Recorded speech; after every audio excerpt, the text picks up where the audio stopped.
नमस्कार, मैं महेश सिहाग स्वागत करता हूं आपका सितारा क्लासेस के ऑनलाइन प्लेटफॉर्म पर। अपन अध्ययन कर रहे थे राष्ट्रपति का, और राष्ट्रपति में अपन ने अनुच्छेद 59 तक अध्ययन किया था। उसी क्रम में अपन कंटिन्यू चलते हैं आगे। तो राष्ट्रपति का अनुच्छेद 60 आर्टिकल 16 क्या बोलता है, यहाँ से इंपॉर्टेंट प्रश्न बनते हैं, ध्यान से पढ़ना ये चीज़ें। आर्टिकल 16 क्या बोलता है, शपथ की बात करता है कि राष्ट्रपति को शपथ कौन दिलाता है। राष्ट्रपति को शपथ कौन दिलाता है, राष्ट्रपति कौन कौन सी शपथ ग्रहण करता है, वो सारी बातें अनुच्छेद 16 में शपथ की बात कर रहा है यहाँ पे। तो ध्यान से इस चीज़ को कवर कर लेना। यहाँ पे शपथ की बात कर रहा है कौन, राष्ट्रपति। राष्ट्रपति को शपथ दिलाता है सर्वोच्च न्यायालय सुप्रीम कोर्ट का मुख्य न्यायाधीश। राष्ट्रपति को शपथ कौन दिला रहा है, सुप्रीम कोर्ट का मुख्य न्यायाधीश।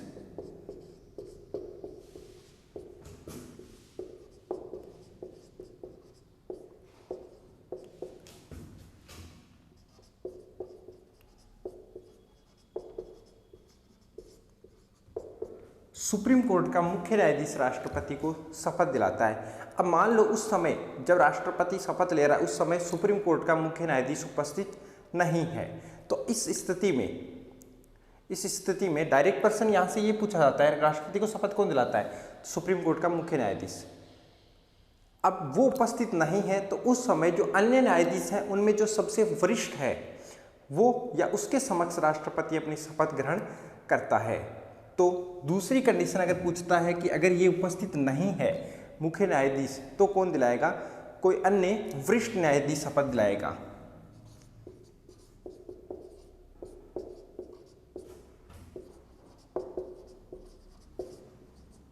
अगर मुख्य न्यायाधीश उपस्थित नहीं है तो कौन दिलाएगा, वरिष्ठ न्यायाधीश शपथ दिलाएगा। मोस्टली अगर सवाल यहाँ से ये प्रश्न बनता है कि शपथ दिलाता कौन है, मुख्य न्यायाधीश। अब मुख्य न्यायाधीश अगर उपस्थित नहीं है तो कौन दिलाता है, कोई अन्य वरिष्ठ न्यायाधीश। जो अन्य न्यायाधीश हैं उनमें सबसे वरिष्ठ जो है वो शपथ दिलाएगा। अगला पॉइंट, राष्ट्रपति शपथ धारण करता है किसकी शपथ लेता है, संविधान के संरक्षण की और पद की। किसकी शपथ लेता है, संविधान के संरक्षण की और पद की। तभी तो आगे चल के जब अपन अनुच्छेद 61 आर्टिकल 61 पढ़ेंगे तो उसमें आता है संविधान का उल्लंघन करने पर राष्ट्रपति के विरुद्ध महाभियोग लगाया जाता है। तो वो संविधान के यहाँ संरक्षण की शपथ ग्रहण करता है अनुच्छेद 60 में। तो राष्ट्रपति शपथ लेता है किसकी, पद की,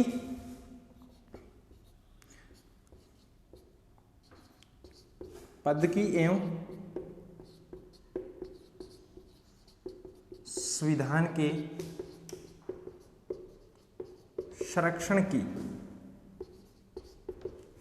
प्रश्न यहां से पूछ लिया जाता है कि राष्ट्रपति शपथ लेता है किसकी लेता है, पद की लेता है और संविधान के संरक्षण की लेता है। राष्ट्रपति किसके समक्ष शपथ ग्रहण करता है, तो सर्वोच्च न्यायालय के मुख्य न्यायाधीश के समक्ष राष्ट्रपति शपथ ग्रहण करता है। अब अगर वो उपस्थित नहीं है तो वरिष्ठ न्यायाधीश के समक्ष शपथ ग्रहण करता है कौन, राष्ट्रपति, पद की और संविधान के संरक्षण की। यहाँ पे एक इम्पोर्टेंट बिंदु बनता है जो अपन ने पीछे नोट लगा के ये चीज़ जरूर लिखना।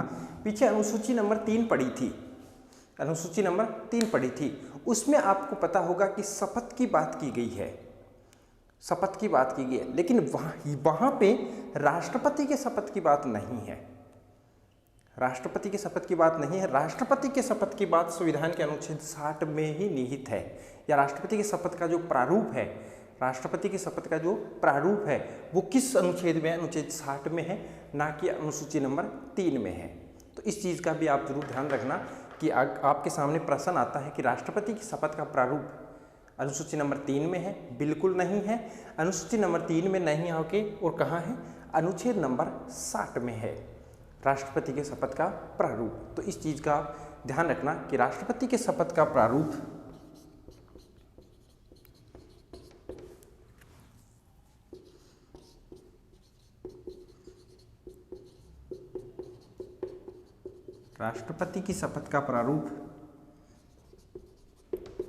अनुच्छेद 60 में है।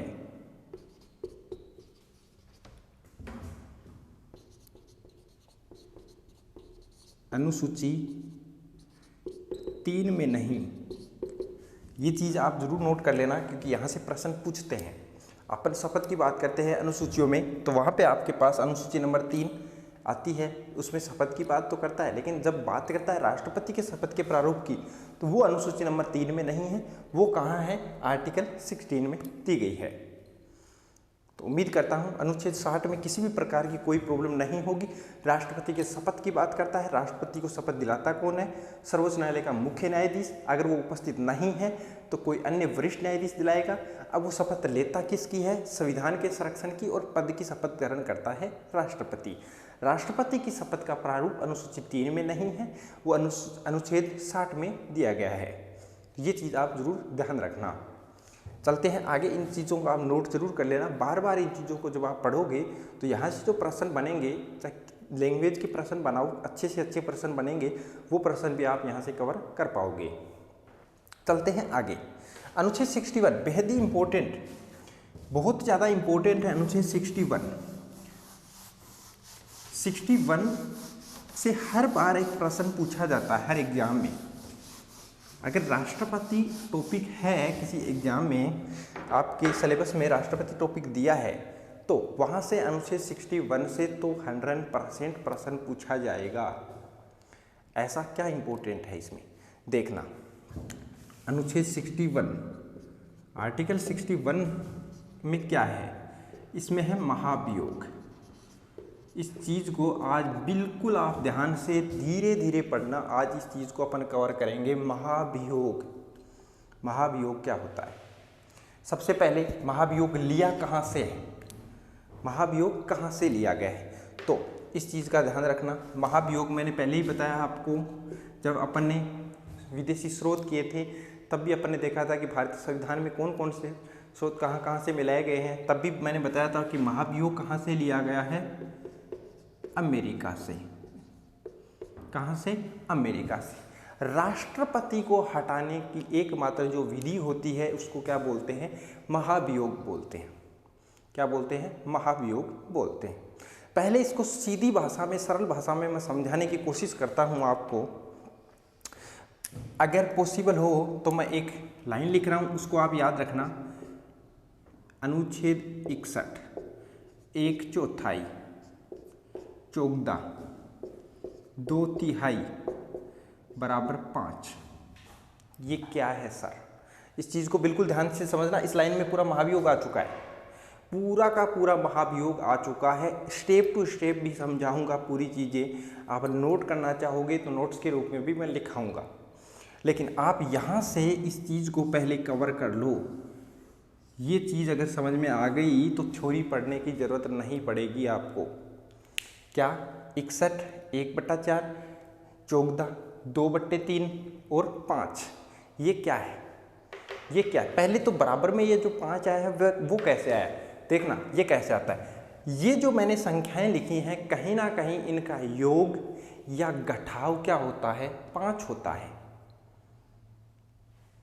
प्रश्न की तरफ या प्रश्न के जवाब की तरफ कैसे पहुंचेंगे अपन, या यहाँ से वो थोड़ा सा इजी हो जाएगा। देखना आप, कहीं ना कहीं इनका योग, यहाँ तक की जो समीकरण है ना, यहाँ से लेके यहाँ तक की जो समीकरण है, इसमें इनके 2 अंकों का योग या घटाव कहीं ना कहीं क्या होता है? 5 होता है। कैसे? ऐसे 6 में से जब आप 1 निकालोगे तो कितना बचता है? 5 बचता है। 4 और 1 को जोड़ोगे तो कितना होता है? 5 होता है। 4 और 1 को जोड़ोगे तो कितना होता है? 5 होता है। 3 और 2 को जोड़ोगे तो कितना होता है? 5 होता है। इसीलिए यहाँ पे क्या रखा गया है? 5 रखा गया है। सर इससे हमें क्या लेना देना है? जो फर्स्ट टाइम पढ़ रहे हैं उनको क्या लेना देना है? उनको पता नहीं चल रहा है ये चीज़ें क्या है। ध्यान से समझना। एक लाइन में मैंने महाभियोग को कंप्लीट करने की कोशिश की है। यहाँ पे उस चीज़ को आप समझ लेना। मैंने क्या लिखा? 61 1/4 मतलब 1/4 चौगदा 2/3 2/3 हो गया, और ये 5। मैंने एक चीज़, पहले आप एक लाइन को समझो। मैंने क्या बोला कि यहाँ से लेके यहाँ तक जो समीकरण है उनका घटाव या योग कहीं ना कहीं क्या होता है? 5 होता है। कितना होता है? 5 होता है। कैसे? 6 में से 1 निकालोगे तो कितना बचा? 5। 4 में 1 ऐड करोगे तो कितना हो गया? 5। 4 और 1 5, 2 और 3 5 बराबर 5। अब एक चीज़ तो क्लियर हो गई कि जब महाभियोग में यही संख्या आएंगी, महाभियोग जितना भी महाभियोग है उसको अपन पढ़ेंगे तो संख्या यही आएंगी, 61 आएगा, 1/4 आ सकता है, 14 आ सकता है, 2/3 आ सकता है, 5 आ सकता है। इसका मतलब इनके अलावा जैसे 2/, मान लो आपके पास कोई भी ऐसी संख्या आ गई कि 2/5 आ गया, तो ये गलत हो जाएगा क्योंकि इनका घटाव और योग जो है वो 5 नहीं हो रहा है, वो 5 नहीं हो रहा है। अगर आपके पास 1/3 आ गया, 1/3 आ गया, इनका ना तो जोड़ हो रहा है 5 और ना ही घटाव 5 हो रहा है, इसलिए आप इनको सही नहीं करोगे। अब मैं आपको बताऊं कि ये है क्या, ये क्या है, क्योंकि जो बच्चा फर्स्ट टाइम पढ़ रहा है उसको ऐसे लग रहा है कि सर ये क्या है, या आपने लिख तो दिए और ये बता भी दिया कि इनका योग या घटाव 5 होता है, ये भी हमने समझ लिया, लेकिन ये है क्या, इस चीज़ को अपन क्लियर करते हैं। आपको पता है अनुच्छेद 61 में 61 में क्या दिया हुआ है, ये तो अनुच्छेद है, अर्थात इसमें तो महाभियोग की बात की गई है। अनुच्छेद 61 में महाभियोग की बात की गई है, हो गया। यहाँ आगे चलते हैं एक स्टेप, तो कोई भी सदन अगर राष्ट्रपति संविधान का उल्लंघन करने पर उस पर महाभियोग लगाता है, कोई भी सदन अगर राष्ट्रपति पे महाभियोग लगाता है तो वो कितने सदस्यों से प्रस्ताव को शुरू कर सकता है? 1/4 सदस्यों से। ये सदस्य हैं, ये प्रस्ताव शुरू करने के लिए कम से कम कितने सदस्य चाहिए? उस सदन के 1/4 सदस्यों का समर्थन चाहिए। और ये जो प्रस्ताव शुरू कर रहे हैं इसकी सूचना राष्ट्रपति को कितने दिन पहले दी जाए? तो कितने दिन पहले दी जाए? 14 दिन पहले राष्ट्रपति को सूचना दी जाए। अगर वो जो प्रस्ताव किसी भी सदन ने, मैंने ये नहीं बोला कि लोकसभा ने शुरू किया है, राज्यसभा ने, कोई भी सदन शुरू कर सकता है। पहले अनुच्छेद 61 में महाभियोग है ही, महाभियोग लगा रहे हैं, राष्ट्रपति ने अगर संविधान का उल्लंघन किया है, सिद्ध कदाचार के आधार पे राष्ट्रपति महाभियोग लग रहा है, तो वो कोई भी सदन जो लगा रहा है उसके कम से कम कितने सदस्यों का समर्थन होना आवश्यक है? 1/4। यहाँ से शुरू हो रहा है 1/4 सदस्य। ये सूचना राष्ट्रपति को कितने दिन पूर्व दी जानी आवश्यक है? 14 दिन पूर्व है। कितने दिन? 14 दिन पूर्व है। अब ये जो प्रस्ताव है, चाहे पहला सदन हो चाहे दूसरा सदन हो, दोनों सदनों से अगर 2/3 बहुमत से, कुल सदस्यों के 2/3 बहुमत से अगर ये प्रस्ताव पारित हो जाता है, ये 2/3 भी सदस्य है, 2/3 बहुमत से अगर ये प्रस्ताव पारित हो जाता है तो राष्ट्रपति 5 वर्ष से पहले ही अपने पद से हट जाएगा। उम्मीद करता हूँ लाइन कंप्लीट हो गई, समझ में भी आई होगी कि ये अनुच्छेद 61 तो क्या है? 61 तो क्या है? अनुच्छेद है। अनुच्छेद है, 1/4 सदस्यों की बात कर रहा है जो प्रस्ताव को शुरू करते हैं। 14 क्या है? दिन है। 14 दिन पहले राष्ट्रपति को सूचना देनी आवश्यक है कि हम तेरे विरुद्ध महाभियोग लगा रहे हैं। प्रैक्टिकली भी इस चीज़ को समझेंगे अपन, यहाँ पे डायग्राम बना के भी समझेंगे कि ऐसे संसद में कोई भी सदन शुरू कर सकता है, कैसे राष्ट्रपति को सूचना दी जाए। 2/3 बहुमत से प्रस्ताव क्या हो गया? अगर दोनों सदनों से पारित हो गया तो अब राष्ट्रपति 5 वर्ष, मतलब उसका सामान्यतः जो कार्यकाल है वो पूर्ण होने से पहले ही उसको पद छोड़ना आवश्यक है। तो उम्मीद करता हूँ यहाँ तक ये चीज़ें समझ में आई होगी। अगर ये एक लाइन, ये एक समीकरण आपको समझ में आ गई तो यहाँ पे आपका महाभियोग कंप्लीट हो जाएगा। ये इस चीज़ को नोट आप जरूर कर लेना। ये पता चलना चाहिए आपको कि इनका योग या घटाव कहीं ना कहीं 5 होता है, इसलिए अपन ने बराबर में 5 लिखा है। और महत्व क्या है 5? क्योंकि ये 5 वर्ष है, जो कि राष्ट्रपति का सामान्यतः क्या होता है? कार्यकाल होता है। चलते हैं आगे, काम करके देखते हैं इस चीज़ पे काम करके देखते हैं थोड़ा सा कि ऐसा होता है क्या, ऐसा हो सकता है क्या। मान लो कोई राष्ट्रपति है, उसने संविधान का उल्लंघन किया, अतिक्रमण किया, समझ गए? संविधान का उल्लंघन किया या सिद्ध कदाचार, उसी को संविधान का उल्लंघन बोलते हैं। तो संसद का कोई भी सदन, सबसे पहले तो ये याद रखना, प्रश्न ये पूछता है कि कौन सा सदन राष्ट्रपति पे महाभियोग का जो प्रस्ताव है उसको शुरू कर सकता है। कोई भी सदन शुरू कर सकता है, चाहे लोकसभा हो चाहे राज्यसभा हो, किसी भी सदन में वो प्रस्ताव लाया जा सकता है। ये लोकसभा है, ये राज्यसभा है। मान लो एक राष्ट्रपति है, इधर एक राष्ट्रपति बैठा है, इसने संविधान का अतिक्रमण किया है, उल्लंघन किया है। संविधान में जो नियम थे या जो अनुच्छेद थे जिनके तहत इनको कार्य करना था, जो संविधान के संरक्षण की इसने शपथ ली थी, वो काम उसने नहीं किया। तो अब मान लो लोकसभा क्या बोल रही है कि हम संविधान का अतिक्रमण राष्ट्रपति ने किया है, अब इसके विरुद्ध महाभियोग लाएंगे। तो लोकसभा के किस अनुच्छेद के तहत लाएगा? अनुच्छेद 61 के तहत लाएगा लोकसभा। मान लो लोकसभा से शुरू कर रहे हैं अपन, राज्यसभा भी ला सकती है, ऐसी बात नहीं है। राज्यसभा भी प्रश्न आएगा किस सदन से महाभियोग शुरू किया जाता है, किसी भी सदन से, या किस सदन में महाभियोग लाया जा सकता है, किसी भी सदन में लाया जा सकता है। ये चीज़ ध्यान रखना, राज्यसभा भी हो सकता है अनुसार, लोकसभा भी, किसी भी सदन से। अब लोकसभा अगर ला रही है तो किस अनुच्छेद के तहत लाएगी? अनुच्छेद 61 के तहत। कितने सदस्य? कम से कम 1/4 सदस्यों का समर्थन होना आवश्यक है। 1/4 सदस्य कम से कम ये बोले कि हाँ राष्ट्रपति ने अतिक्रमण किया है और इस पर महाभियोग लगना चाहिए। अब शुरू हो रहा है यहाँ से 1/4 सदस्यों से राष्ट्रपति को सूचना देंगे पहले, लोकसभा शुरू कर रही है तो लोकसभा कि हम तेरे विरुद्ध महाभियोग ला रहे हैं, तूने संविधान का यहाँ अतिक्रमण किया है, उल्लंघन किया है। तो ये सूचना कितने दिन पहले? तो लोकसभा राष्ट्रपति को 14 दिन पहले ये सूचना देगी। वो अपने पीछे पड़ा है ना, 14 दिन पहले सूचना देगी। अब लोकसभा ने 1/4 सदस्यों के समर्थन से कम 1/4 होने चाहिए ना, इनके समर्थन से महाभियोग शुरू कर दिया। लोकसभा के कुल सदस्यों संख्या के या कुल सदस्यों के 2/3 से अगर ये प्रस्ताव पारित कर दिया लोकसभा ने, ध्यान से समझ लेना, लोकसभा महाभियोग लेके आने से 14 दिन पहले राष्ट्रपति को सूचना दो, राष्ट्रपति को सूचना दे दी। अब लोकसभा कम से कम 1/4 सदस्यों से महाभियोग को शुरू कर दिया। लोकसभा के कुल सदस्य संख्या के 2/3 सदस्यों ने अगर हस्ताक्षर कर दिया कि हाँ महाभियोग लगना चाहिए, तो ये अब प्रस्ताव कहाँ जाएगा?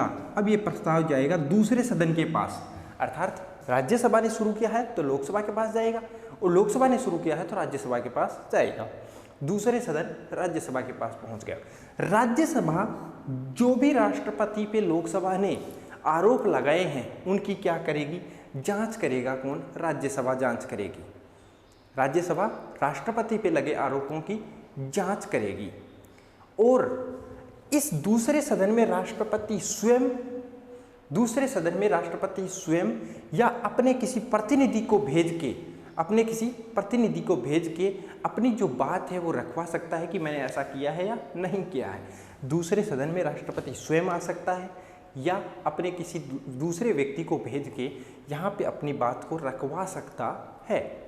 अब अगर दूसरे सदन, अर्थात यहाँ राज्यसभा है दूसरा सदन, तो अगर दूसरे सदन को भी ऐसा लगा कि राष्ट्रपति पे लगे आरोप सही हैं और इसने भी अगर 2/3 बहुमत से इस प्रस्ताव को पारित कर दिया, अब राष्ट्रपति को हटना पड़ेगा कितने वर्ष से पहले?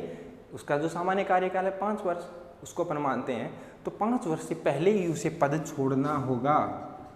यहाँ पे उसको पद छोड़ना होगा। उम्मीद करता हूँ ये लाइन समझ में आई होगी कि लोकसभा शुरू कर रही है तो राष्ट्रपति को सूचना दो 14 दिन पहले, और कम से कम 1/4 सदस्यों के समर्थन से ऐसा प्रस्ताव लाया जा सकता है। कोई भी सदन ला सकता है। अगर पहला सदन अगर 2/3 बहुमत से प्रस्ताव को पारित कर दे तो फिर वो प्रस्ताव जाएगा दूसरे सदन के पास, और दूसरा सदन राष्ट्रपति पे लगे आरोपों की जांच करेगा, और वो आरोप अगर सही पाए गए और दूसरा सदन भी अगर उस प्रस्ताव को 2/3 बहुमत से पारित कर देता है, दूसरा सदन भी उस प्रस्ताव को 2/3 बहुमत से पारित कर देता है, तो अब राष्ट्रपति को अपना पद छोड़ना होगा। तो ये डायग्राम भी आप जरूर बना लेना। तो उम्मीद करता हूँ कि यहाँ से चीज़ कवर हुई होगी, यहाँ से थोड़ा और ज़्यादा समझ में आएगा। यही तो चीज़ अपन ने लिखी थी वहाँ पे, देखो यही तो लिखी थी अपन ने, लिखा अनुच्छेद 61, तो 61 तो वहाँ आएगा क्योंकि अनुच्छेद है, इसी के तहत तो महाभियोग लगता है। अपन ने लिखा 1/4, देखो शुरू करने के लिए 1/4 सदस्यों के हस्ताक्षर चाहिए। अपन ने क्या लिखा? 14 दिन पहले राष्ट्रपति को सूचना दो। अपन ने क्या लिखा? 2/3, बिल्कुल 2/3 से प्रस्ताव पारित हो यहाँ से और यहाँ से भी। और अपन ने क्या लिखा? 5 वर्ष। तो यही तो थी अपनी समीकरण, यही तो अपनी समीकरण थी। तो उम्मीद करता हूँ यहाँ से वो चीज़ आपकी कवर हुई होगी। आगे चलते हैं। चलो मैं पॉइंट टू पॉइंट आपको बता देता हूँ ये चीज़ें, पॉइंट टू पॉइंट आपको ये चीज़ें बता देता हूँ। राष्ट्रपति के विरुद्ध ही महाभियोग शब्द का प्रयोग किया जाता है। नंबर 1 पॉइंट, ये चीज़ ध्यान रखना कि भारत के संविधान में राष्ट्रपति के विरुद्ध ही या राष्ट्रपति के लिए ही महाभियोग शब्द का प्रयोग किया गया है, किसी अन्य पद के लिए नहीं किया गया है। संविधान में ये चीज़ ध्यान रखना।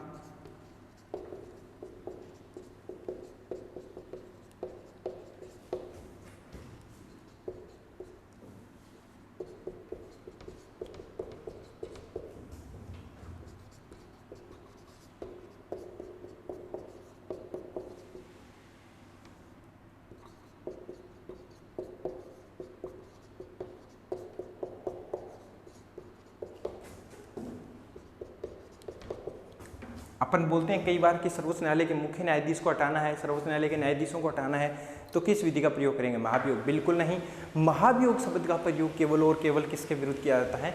राष्ट्रपति के पद के लिए महाभियोग शब्द का प्रयोग किया जाता है। इस चीज़ का भी आप ध्यान रखना। अगला पॉइंट अगर मैं बात करूँ तो महाभियोग जैसा प्रस्ताव संसद के किसी भी सदन में लाया जा सकता है। मैंने पहले बताया आपको कि महाभियोग जैसा प्रस्ताव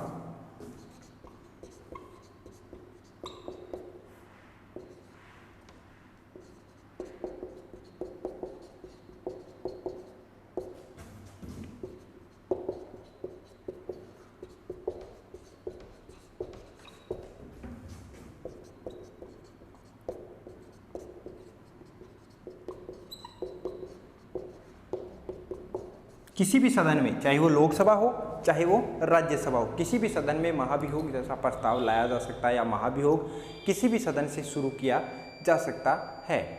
प्रश्न पूछता है यहाँ से, इस लाइन से इंपॉर्टेंट प्रश्न बनता है कि हर एक लाइन, देखो इस लाइन की बात नहीं है, यहाँ से भी प्रश्न पूछा जा चुका है, यहाँ से भी प्रश्न पूछा जा चुका है। आने वाले एग्जाम में प्रश्न पूछा जाएगा कि महाभियोग शब्द का प्रयोग किस पद के लिए या किसके लिए किया गया है, तो केवल राष्ट्रपति के लिए किया गया है। महाभियोग लिया कहाँ से गया है? अमेरिका से लिया गया है। महाभियोग का जो प्रस्ताव है या महाभियोग किस सदन में लाया जाता है, तो महाभियोग किसी भी सदन में लाया जा सकता है, चाहे लोकसभा हो चाहे राज्यसभा हो, चाहे लोकसभा हो चाहे राज्यसभा हो। वहाँ पे ना तो एक राज्यसभा से ही कर सकते आप, ना ही लोकसभा से ही कर सकते, किसी भी सदन में लाया जा सकता है। तो इस चीज़ का आप ध्यान रखना। अब जिस सदन में प्रस्ताव लाया गया है, जिस सदन में प्रस्ताव लाया गया है उसके कितने, कम से कम कितने सदस्यों का समर्थन होना आवश्यक है? 1/4। कितने सदस्यों का? 1/4। जिस सदन में प्रस्ताव लाया गया है उस सदन के कम से कम 1/4 सदस्यों का समर्थन होना आवश्यक है। अर्थात 1/4 सदस्य अगर एक साथ बोले या एक साथ कहें कि हाँ राष्ट्रपति के विरुद्ध महाभियोग लगना चाहिए, राष्ट्रपति ने संविधान का उल्लंघन किया है, तो ही राष्ट्रपति के विरुद्ध महाभियोग लाया जा सकता है, अन्यथा नहीं। अब ऐसा महाभियोग जो राष्ट्रपति के विरुद्ध सदन ला रहा है, वो सदन राष्ट्रपति को कितने दिन पूर्व सूचना देगा कि हम तेरे विरुद्ध महाभियोग ला रहे हैं? तो वो सदन राष्ट्रपति को 14 दिन पहले, कितने दिन पहले? 14 दिन पहले सूचना देनी आवश्यक है। कितने दिन पहले? 14 दिन पहले सूचना देनी आवश्यक है। तो उन पॉइंटों का आप ध्यान रखना। अब फिर ये सदन क्या करेगा कि ये सदन उस प्रस्ताव को अगर कुल सदस्यों के 2/3 बहुमत से अगर पारित कर देता है, तो राष्ट्रपति को अपना पद छोड़ना होगा, अपना कार्यकाल पूर्ण होने से पहले ही पद को छोड़ना होगा। तो ये चीज़ भी आप ध्यान रखना। ऐसे प्रस्ताव की सूचना राष्ट्रपति को,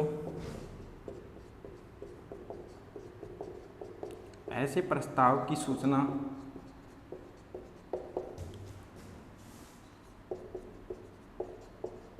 राष्ट्रपति को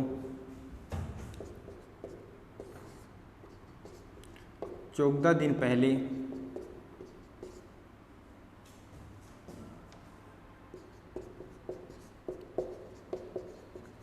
देनी आवश्यक है। 14 दिन पहले राष्ट्रपति को बताना होगा कि हम तेरे विरुद्ध क्या ला रहे हैं, महाभियोग ला रहे हैं। अब क्या होगा, राष्ट्रपति के विरुद्ध किसी एक सदन ने महाभियोग शुरू किया या एक सदन में महाभियोग आया, उसके 1/4 सदस्यों ने क्या समर्थन भी दे दिया, कम से कम 1/4 सदस्यों ने राष्ट्रपति को सूचना भी कर दी कि हम तेरे विरुद्ध महाभियोग ला रहे हैं 14 दिन पहले। अब जो पहला सदन है या जिसने महाभियोग लाया है, जिस सदन ने, उसके कुल सदस्यों के, यहाँ ध्यान देना, उपस्थित नाम आएगा आपके सामने, उपस्थित सदस्यों के 2/3 बहुमत से नहीं, कुल सदस्यों के 2/3 बहुमत से ये प्रस्ताव पारित हो जाता है, तो फिर ये प्रस्ताव दूसरे सदन में भेजा जाता है। इस चीज़ का भी आप ध्यान रखना। अब पहला सदन उस प्रस्ताव को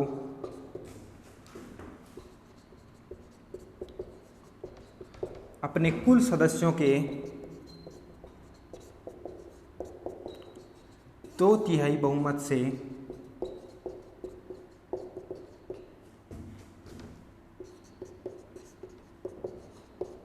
पारित करता है।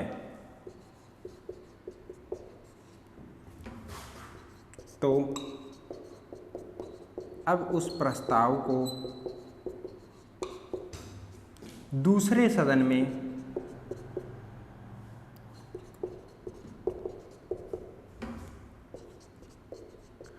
भेजा जाता है। देखो, एक सदन का काम पूरा हो चुका है। यहाँ पे पहला सदन या जिस सदन ने भी प्रस्ताव को शुरू किया या जो महाभियोग लेके आया, जो सदन, उसका काम पूरा हो चुका है। उसका क्या काम था कि प्रस्ताव अगर राष्ट्रपति संविधान का उल्लंघन करता है तो वो महाभियोग को शुरू करे और उसकी सूचना राष्ट्रपति को दे 14 दिन पहले, और वो शुरू करता है तो कम से कम 1/4 सदस्यों का समर्थन होना आवश्यक है। अगर वो सूचना भी दे दी और समर्थन भी मिल गया, शुरू भी कर दिया, तो अब वो पहला सदन उस प्रस्ताव को अपने कुल सदस्यों के 2/3 बहुमत से, कुल सदस्यों के 2/3 बहुमत से उस प्रस्ताव को पारित करता है और अब उस प्रस्ताव को दूसरे सदन में भेजता है। यहाँ तक पहले सदन या जिस भी सदन ने प्रस्ताव को शुरू किया उसका कार्य पूर्ण हो चुका है। अब चलते हैं दूसरे सदन की तरफ। दूसरा सदन क्या करता है? ये पहले सदन का काम था, जो प्रस्ताव को शुरू करता है या महाभियोग राष्ट्रपति पे लगाता है, उसका कार्य था ये। अब दूसरे सदन की तरफ चलते हैं। इंपॉर्टेंट है, यहाँ से प्रश्न पूछा जाता है, हर एग्जाम में यहाँ से प्रश्न पूछा जा चुका है और आगे आने वाले एग्जामों के लिए भी महत्वपूर्ण है ये चीज़ें, तो आप इनको ध्यान से थोड़ा सा कवर करना। अब दूसरा सदन क्या करता है? दूसरा सदन राष्ट्रपति पर लगे आरोपों की जांच करता है। जो पहले सदन ने राष्ट्रपति पे आरोप लगाए हैं कि इसने इस कंडीशन में संविधान का उल्लंघन किया है, उन आरोपों की जांच करेगा कौन सा सदन? पहला सदन। जो राष्ट्रपति पे आरोप लगाए हैं उन आरोपों की जांच करेगा कौन सा? यहाँ पे दूसरा सदन जांच करेगा। अब राष्ट्रपति पे लगे आरोपों की जांच कर रहा है और वहाँ पे अगर राष्ट्रपति दोषी पाया जाता है तो ये भी प्रस्ताव को क्या करता है? पारित करता है। लेकिन उससे पहले दूसरे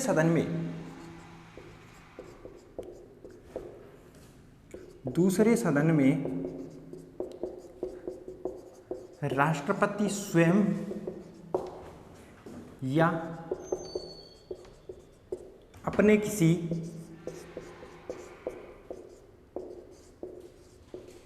प्रतिनिधि को भेजकर, राष्ट्रपति स्वयं या अपने किसी प्रतिनिधि को भेजकर अपना पक्ष रख सकता है।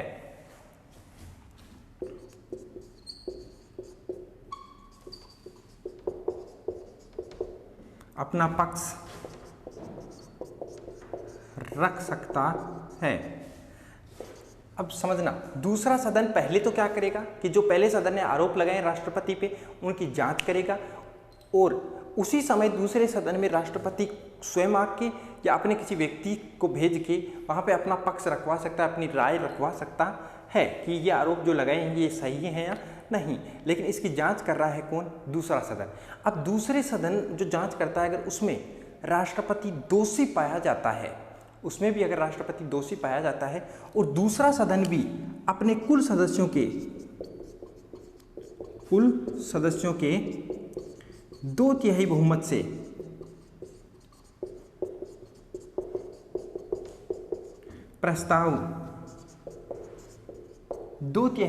प्रस्ताव पारित करता है तो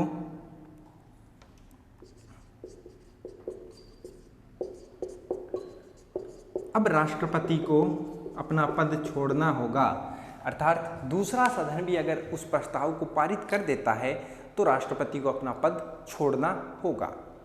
यह है महाभियोग की प्रोसेस, महाभियोग की प्रक्रिया। महाभियोग लगता कैसे है, किस कंडीशन में लगता है? राष्ट्रपति संविधान का अतिक्रमण करता है, संविधान का उल्लंघन करता है, तब राष्ट्रपति पे महाभियोग लगाया जाता है। महाभियोग शब्द का प्रयोग केवल राष्ट्रपति के लिए ही किया जाता है। अर्धन्यायिक प्रणाली इसको बोलते हैं, अर्धन्यायिक प्रणाली महाभियोग को बोलते हैं। चलते हैं आगे। क्या आज तक किसी के ऊपर महाभियोग लगा है, किसी राष्ट्रपति के ऊपर? तो प्रश्न आपके सामने आए कि आज तक कितने राष्ट्रपतियों के विरुद्ध महाभियोग का प्रस्ताव या महाभियोग से कितने राष्ट्रपतियों को हटाया जा चुका है? तो एक भी राष्ट्रपति के विरुद्ध महाभियोग नहीं लगा है अब तक। किसी भी राष्ट्रपति पर महाभियोग नहीं लगा है, अब तक किसी भी राष्ट्रपति के विरुद्ध महाभियोग नहीं लगा है। पूछता है महाभियोग कैसी प्रक्रिया है, तो महाभियोग एक अर्धन्यायिक प्रक्रिया है।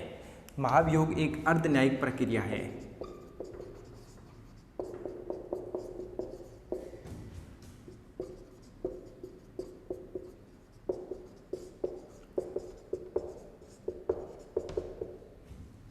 इस चीज़ का भी आप ध्यान रखना, क्योंकि यहाँ से भी प्रश्न पूछा जा सकता है कि महाभियोग एक कैसी प्रक्रिया है। महाभियोग एक अर्धन्यायिक प्रक्रिया है। आज तक किसी के विरुद्ध भी महाभियोग नहीं लगा है, एक भी राष्ट्रपति के विरुद्ध। एक अर्धन्यायिक प्रक्रिया है। महाभियोग के बारे में उम्मीद करता हूँ आपको सारी चीज़ें कवर हुई होंगी। जो पॉइंट थे मैंने आपको पॉइंट टू पॉइंट सारी चीज़ें पढ़ाई हैं। अगर आपको फिर भी कोई डाउट लगता है तो आप कमेंट बॉक्स में कमेंट करके ज़रूर बताना, उसका वहाँ पे आपको नेक्स्ट क्लास में सॉल्यूशन दिया जाएगा। चलते हैं आगे अनुच्छेद 62 की तरफ। आर्टिकल 62 क्या बोलता है?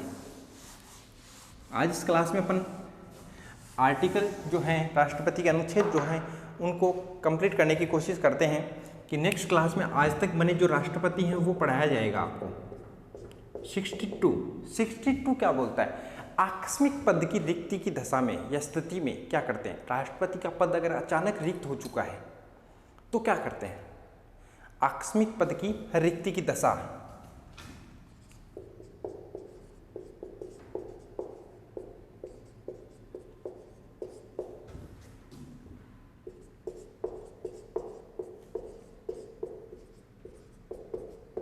अगर राष्ट्रपति का पद अचानक रिक्त हो चुका है,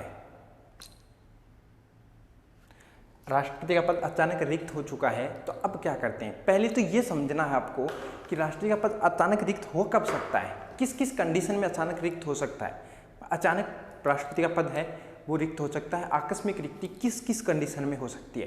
तो कुल ऐसी अपन देखें तो 4 ऐसी कंडीशन हैं, 4 ऐसी शर्तें हैं जहाँ पे राष्ट्रपति का पद रिक्त हो सकता है। प्रश्न पूछ सकता है किस कंडीशन में नहीं या किस कंडीशन में हो सकता है। तो ये 4 जो हैं इन पे आप ध्यान जरूर देना।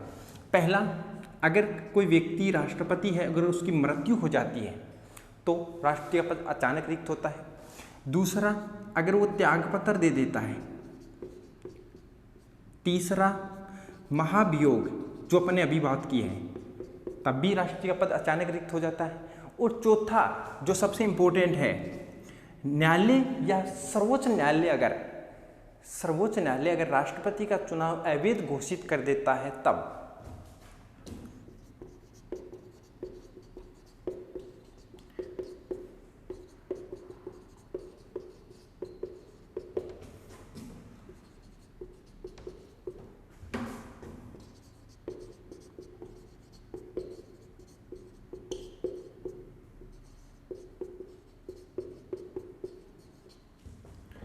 देखना 4 सिचुएशन ऐसी हैं जिनमें राष्ट्रपति का पद की अचानक रिक्ति हो जाती है, मृत्यु हो जाए राष्ट्रपति के पद पे तब अचानक राष्ट्रपति का पद रिक्त हो जाता है। राष्ट्रपति अगर त्यागपत्र दे दे, राष्ट्रपति के विरुद्ध अगर महाभियोग लगा दिया जाए, या न्यायालय जो है वो राष्ट्रपति का चुनाव अवैध घोषित कर देता है या अलग या गलत तरीके से ये चुन के कोई व्यक्ति राष्ट्रपति बनता है, तब तो ये 4 सिचुएशन ऐसी हैं। प्रश्न पूछता है आकस्मिक रिक्ति किस कंडीशन में नहीं हो सकती या किस कंडीशन में हो सकती है, तो ये 4 सिचुएशन ऐसी हैं जिनमें राष्ट्रपति के पद की आकस्मिक रिक्ति हो सकती है। राष्ट्रपति के पद की आकस्मिक रिक्ति हो सकती है। अब अगर मान लो राष्ट्रपति का पद अचानक रिक्त हो चुका है, जैसे कोई व्यक्ति राष्ट्रपति के पद पे है, उसकी मृत्यु हो गई, या उसने त्यागपत्र दे दिया, या उसके विरुद्ध महाभियोग लगा दिया, या न्यायालय ने उसके जो चुनाव है उसको अवैध घोषित कर दिया, तो अब क्या करेंगी? तो 6 महीने का समय होता है। 6 महीने के अंदर अंदर आपको पता है राष्ट्रपति की मृत्यु हो गई, पद खाली है, कार्य करने कौन आएगा? उपराष्ट्रपति। कौन आएगा? उपराष्ट्रपति। त्यागपत्र दे दिया, कार्य करने कौन आएगा? पद खाली है तो उपराष्ट्रपति काम करने आता है। अगर वो नहीं है, मैंने पिछले क्लास में बताया आपको, अगर वो नहीं है, उपराष्ट्रपति भी नहीं है, वो राष्ट्रपति भी नहीं है, तो सुप्रीम कोर्ट का जो मुख्य न्यायाधीश है वो आएगा। अगर मुख्य न्यायाधीश भी नहीं है तो कोई अन्य वरिष्ठ न्यायाधीश आएगा काम करने के लिए। लेकिन ये काम करने का जो समय होता है वो कितने समय के लिए अधिकतम? ऐसे जो व्यक्ति आते हैं राष्ट्रपति के अलावा उनको बोलते हैं कार्यवाहक राष्ट्रपति, अर्थात जो व्यक्ति कार्यवाहक राष्ट्रपति के रूप में काम करता है वो अधिकतम कितने समय के लिए कर सकता है? तो 6 माह तक अधिकतम वो कार्य कर सकता है। 6 माह तक, मतलब कि 6 माह के अंदर अंदर राष्ट्रपति के चुनाव होना आवश्यक है। अगर राष्ट्रपति के पद की आकस्मिक रिक्ति हुई है तो कितने? 6 माह के अंदर अंदर राष्ट्रपति के चुनाव होना आवश्यक है।